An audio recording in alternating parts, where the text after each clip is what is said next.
Hello అండి, అందరికీ నమస్తే. Welcome back to our channel. ఇవాళ మనం సింపుల్గా అండ్ ఫాస్ట్గా క్యాప్సికమ్ ఆలూ రైస్ ఎలా చేసుకోవాలో చూద్దాం.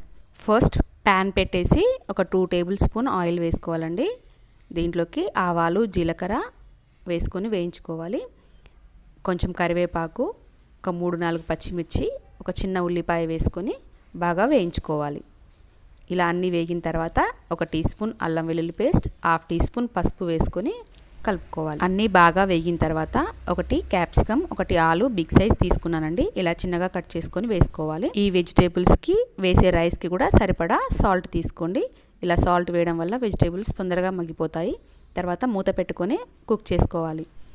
కాస్త ఉడికిన తర్వాత మూత తీసి చూస్తే చూడండి, మనకు వెజిటేబుల్స్ కుక్ అయ్యాయి. 1/2 టీ స్పూన్ కారం పొడి, 1/2 టీ స్పూన్ ధనియాల పొడి, మీకు కావాలంటే కాస్త గరం మసాలా కూడా వేసుకోవచ్చు.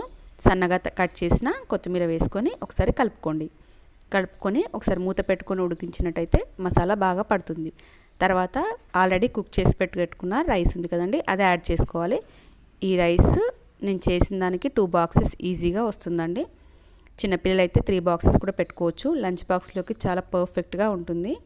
ఎంతో టేస్టీ అయినా అండ్ హెల్దీ అయినా simple recipe capsicum aloo fried rice ready అయిపోయిందండి. మీకు ఈ రెసిపీ నచ్చినట్టయితే లైక్ చేయండి, షేర్ చేయండి, కామెంట్ చేయండి, సబ్స్క్రైబ్ చేయడం మాత్రం అస్సలు మర్చిపోకండి. Thank you for watching.